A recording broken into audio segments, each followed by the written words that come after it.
friends, Crappy Kathy here with Freeze Friday. It's my weekly layout share, and I'm actually doing it on Friday. And if the Wi-Fi gremlins cooperate, it'll be actually up and visible on Friday. Otherwise, it might be next week sometime. I had a regurgitation of some sort last night. Anyway, I'm gonna try to run through these quickly. There are quite a few of them that do not have videos, so I'll give a little bit of explanation for those. Generally, during the week, if I have stuff going on, I won't do videos for the load prompts. I'll see the prompt, I'll do as much digitally as I can, because that's allowed for those challenges. And then I'll save my videoing for the series that I'm in. So that's kind of what I did this week. This first one was a prompt about to write about adjustments we've made, and I wrote about adjusting to a life without John. My journaling says that we adjusted our diets when he was diagnosed with diabetes, and our exercise when he was diagnosed with Parkinson's, and we adjusted travel plans when Ava was fighting leukemia, and we wore masks and ordered groceries when COVID came around, and our 40 years together could be summed up in terms of adjustments we made along the way. What I never considered was adjusting to a life without him. Never gave it a thought, and that's the absolute truth. And at our age and seeming level of intelligence, we might have given that some thought, but we didn't. And then I talked about scrapping those memories help. So this was all done digitally, and I printed it on an 8.5 by 11 page, added some washi tape. I put it on this paper, which is actually a beach paper. I think it's Bo Bunny from many years back. And I love this lime green, and I saved it for that. Kind of looks like gears, so I die cut some gears out of gold, and used a floral flare that just kind of perfectly fit there. Used some Bramble Fox hearts there that were in a nice shiny gold, and just printed some photos kind of spanning, years of our life. And I just scrapped this photo again today, although I filtered it and I featured it as the only photo on a layout, so we'll see that one later. I'd forgotten that I had actually done that earlier this week. This one is one that I also don't have a video for it. It's for a load prompt, and it's about clothing, like what do you wear to dress up. I'm sorry about the music. Hang on just a minute. Alexa, stop. Okay, cool. That might be a little bit easier to hear. Before I donated his shirts to Goodwill, I scanned them, and then I made a collage, and these are some Hawaiian shirts and then his polo shirts that were kind of his signature. And I ran the collage through my waterlog filter, which kind of popped up the colors a bit and made them look like watercolors. And then I found photos of him wearing each type of shirt, and did this page talking about he wore tees to the gym, his fave being the Mickey Mouse tee from Epcot, which has been in a million pictures that I've scrapped. But otherwise he wore polos, mostly Nautica, because he liked the softness of the fabric. The actual polo shirts were a little bit thicker and not as soft to the touch. But for dressing up to go on a date, it had to be a Hawaiian shirt. He had some beautiful Hawaiian shirts. And I used the pineapple flare, which gets me a spot in the Dottie About Flair contest to use the Fruity Flair. And I used a couple other flares here. I put a sailboat on top of this one, and this was just the perfect color blue for that shirt. Okay, so this one also did not have a video. It was about your hometown, and the fact about my photo is that I was not in my hometown. I was in the place that I desperately wanted to move out of my hometown to get to. While I was growing up in Little Podunk, Crowley, Louisiana, wonderful, beautiful little place, but I wanted out. I dreamed of, book readings by authors in bookstores in downtown Manhattan in New York City. So as it turned out, I never did live there, although John and I talked about renting an apartment there for 6 months to a year, just, when we retired, just to say we lived in New York for a while. But I traveled there probably 100 times on business, and this was one of the trips. I think this one was one, let me see, the date is on here, is 06, so it was 2 years before I retired. It might have been one where I was on a business trip there and he joined me, or vice versa, or we might have both had business there. I forget. Anyway, I used a Vicki Boutin pre-made mixed media background, and this is absolutely gorgeous. And all the paper supplies are from Color Study.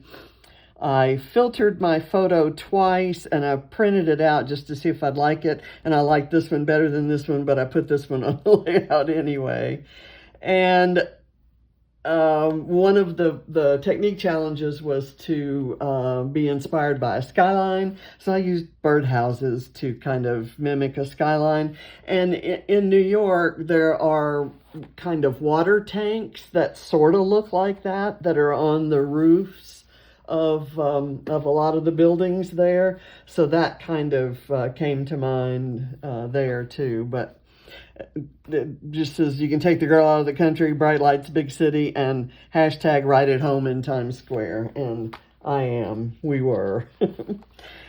This one was for Challenge Accepted and for May I Scrap Lift You.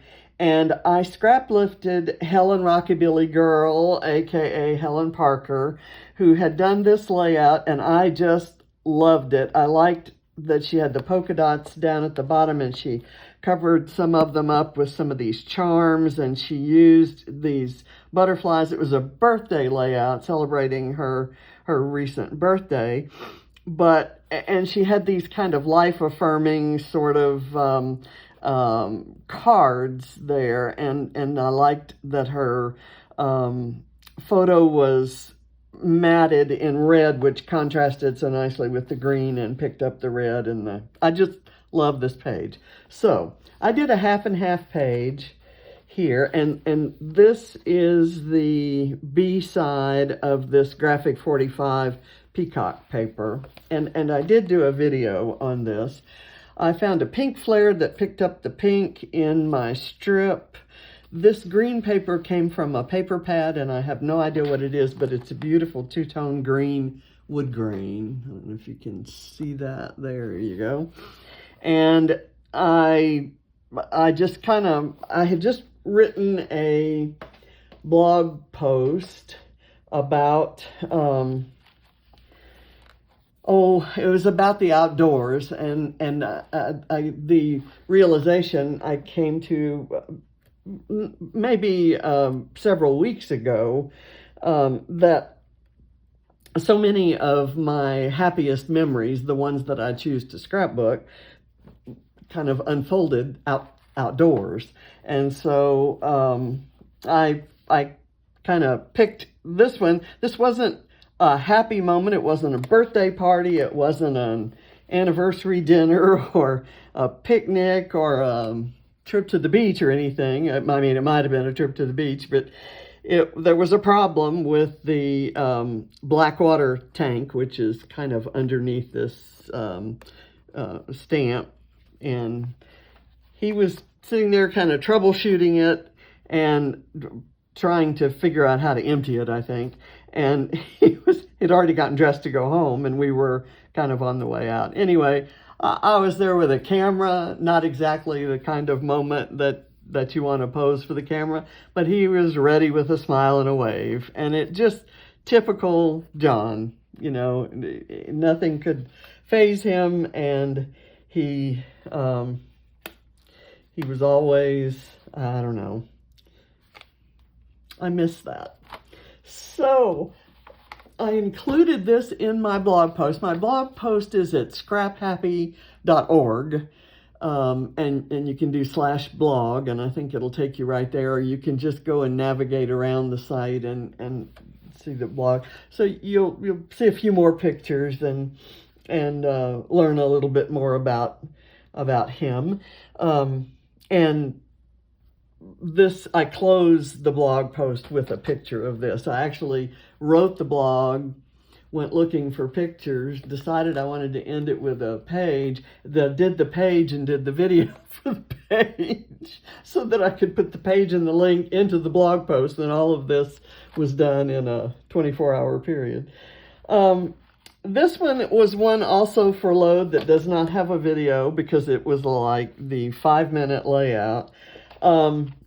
The prompt is based on Golden Girls, and it had to do with one of the Golden Girls giving advice and saying, picture this, and embellishing a story to make a point. And as a grandmother, I find I must confess that I've done that a time or two myself. Sometimes the point you want to make can't be illustrated by a true story, so you maybe add a few details to a story to make the point.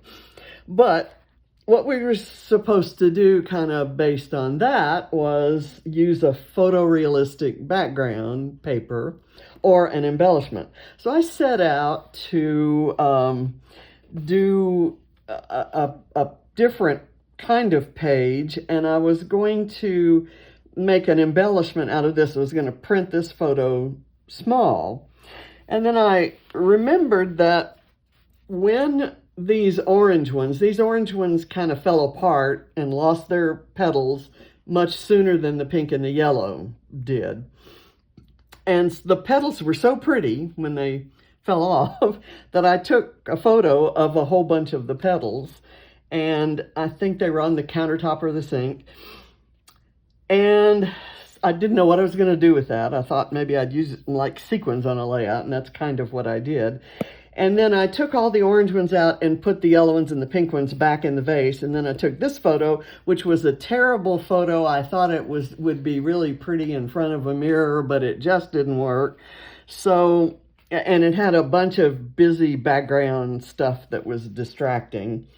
So I filtered it with the waterlog filter to pump up the colors and make it prettier. And then I fussy cut all the stuff I didn't like out of it and put it down here. And I had this strip of orange paper that had been following me around for weeks. I've been trying to use it and hadn't done it yet. And it was going to end up in the trash if I didn't use it. And I just wrote, "Such beauty even when the petals fall," which kind of sounds like advice, right? And Mom's Day 2021. So I've thusly documented the gorgeous tulips and the purple vase that James went to a lot of trouble to get for me because he knows I love them. And then I managed to use all those petals. So I love this page. And like I said, I printed the background paper and stuck the strip on it, and then tried to figure out, I was just maybe going to have the petals down there, but I decided to use that one. So it really came together nicely. This is my Mixed Media Frenzy page that went live today. I did this one yesterday, and I had a glorious, an hour-long, glorious adventure making a mess with purple inks and sprays and die-cut stuff. I have since added these little roses at the suggestion of my granddaughter, and there, like I said, there is a process video out there for that one, but I used a filter in the Prisma application called Cocktail to get this. It kind of turned the photo purple. Her skin tone is purple, and it added these bright yellow streaks in both her hair and Reese's. And I just loved how it looked, and kind of that set the tone for all the colors that I used. And this was the original that we scrap lifted. And I really looked for some wood grain that would work, and I opted for white. And I knew it was going to be very wet, so I used the Vicki Boutin Foundations paper. This is today's load layout, and it's without going into a whole lot of detail, the prompt was based on the fact that it was called House Coats, and it was based on the fact that the four ladies in the Golden Girls tended to have a lot of screen time in their house coats. So it kind of, the prompt was about being lazy and so forth. And to use ribbon or sash or something like that. So what that brought to mind to me is when I felt kind of under the weather, going through a certain transition in my life, back in the day when my son was a teenager and I had a tough job and was building my career. I had to hide all of this stuff from everyone except John, of course. And he had given me this big, thick, fluffy pink robe that was soft and wonderful. And after I'd done my day's work and cooked the meal and kind of gotten through the day, and the kid was upstairs doing homework or something, I felt I could kind of give in to how I felt. And so I'd bury myself under the pink robe, kind of curled up on the couch. And so we began to use the term pink robish for the way I felt. Oh, are you feeling pink robish again? And, James would come down and say, Mom, can you type this paper for me? It's due tomorrow. And John would say, oh, come on, you're feeling pink robish. Say no. And I was determined not to let that interfere with living my life. And that may have been I don't know. It may not be the decision I would make about it today, but it worked then, and it was I felt it was necessary then. So I did a page called Pink Robish, and I don't know if you can see it, but I found a free image of a woman in a pink robe with a towel on her head. She's up, has her arms raised, she has pink slippers on. And I printed it at 70% opacity on this pink Amy Tangerine paper. And then I printed it again on white photo paper, and I journaled over the top of it. I think right here it may be 80%. This was 70%. This was maybe 80 or 90%. I found a couple clear pink rose stickers, and I just jumbled up some ribbon and stapled it on the page and put a title, Pink Robish. So we've all felt pink robish, and I've now documented it. I've never in my life would have thought to document going through that stage of life and how miserable and scary and depressing and horrible it was.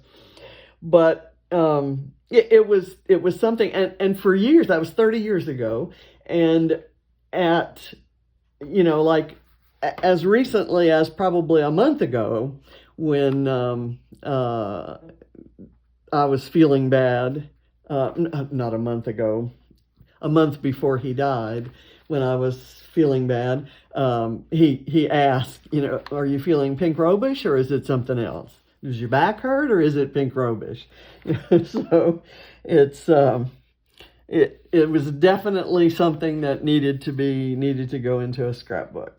So there was that. This is one I just did for fun, and it's a hot mess. I had to. There's no video here. First of all, the background paper is called, and it's right under this strip. It's called Wax Lips Ombre, and it is what's the brand? I'm not. Anyway, this is Wax Lips, and they have it in this solid color, and it's the perfect color for the old wax lips. But there's an ombre, and it came in a Mind the Scrap Christmas kit a couple years ago, and I hoarded a piece of it and decided to use it today. And this paper is this. There was half a sheet of this abstract paper that I used for a layout last weekend at Christina Sorge's Layout Palooza class, and we weren't going to use this on any other projects. So I decided to use it to do this sketch. I decided to cut strips and do that sketch. And as I did them, I decided to distress the edges and curl the ends. And I kind of had made those decisions, and I knew I was going to use this background paper. And I started looking for some flares that came in a really, there's some really nice abstract patterns. And here's an example of one. And all the ones that I had left, I think, had green in them. And so I thought, well, I don't have any green. There's no green in this paper. And then I happened to be looking at Facebook, and Susan L. had a post in I Love Basic Gray. And I got started on a conversation there. And the red color that's in here, and the abstractness of the pattern reminded me of the basic gray line called Scarlet Letter. And so I found this page of it, and I started fussy cutting. Well, fussy cutting basic gray, especially a pattern that's interrelated and overlaid and so forth, just an exercise in futility. But I went ahead with it. I committed to it, and did this page. This, of course, all of the fussy cut paper, all of these leaves and so forth came from there. I had these acrylic circles around. I found these little stickers. I used some, let's see, what is it? I think that's Simple Stories paper to mat the photo and the journaling. And that's from Vicki Boutin. This and the stars, the camera of the stars, this fab and the details, those all came from Bramble Fox. And there's this flare from Dottie About Flare, and I do my little overlapping hearts. So I overlap the little tiny, I think it's Bella Boulevard heart there, and I put another Bella Boulevard heart. I killed that sticker sheet with those hearts, and that black one was from a completely different line, the same line as this white one. I killed a bunch of sticker sheets, and I found a label that I thought would work. I just kind of junked it up and added some little word details. It's about just the other day, Facebook reminded me that it was the 7-year anniversary of our very first meal at the table, where I do all this filming and where we eat all our meals now. And this was the first meal we ate there. And you can see how little the kids are. And there's John. I love that picture of John. So I ran it through a filter. Let me go back and I'll show you the original. This is the original, and it kind of has the colors don't pop, and it just looks kind of normal, shall we say. So I ran it through the filter, and I can't tell you what filter that is, but it's in the Prisma app on my phone, and it just picked up details like you might miss that tropical leaf on that cup that John's drinking his coffee out of, and just the bright red of Katie's sweatshirt and the Under Armour logo on Barrett's sweatshirt. I don't know. I just love it. The filtered version. So I gave it a page of its own, and I kind of gave the history there. John had put together all the cabinets. We bought them from IKEA, and the boxes were here in what is now the dining room. And we had to move the bed out of the dining room. We had to actually build the bedroom out in order to move the mattress into there. So that had to be done. Then we bought all the appliances, and they kind of stayed here in the boxes. And we told the contractor, don't come until we've put all the cabinets together. So we put the cabinets together. He came and helped us get them hung. And then we had bought the appliances, and they were in here. We had to open the boxes and get those installed. And then once we saw where everything was, we had to see if we had enough tile left over from the old house to do the walls there. So it was a really long process, and we were so happy to be at this point. And it was just amazing. And John had to put the table together in order for us to eat this meal, and he did that literally within hours of the meal being ready. So this was a fun day. So that's my last layout for the day. I think I'm going to I need to get some layouts put away, and I'm going to clean the table off, and then I think I'm gonna call it quits. I had thought I might do more scrapping today, but I think I'm going to putter around the garden until it's time to go to Barrett's football game. So thank you for watching. I'll see you next week. My Fun Friday find.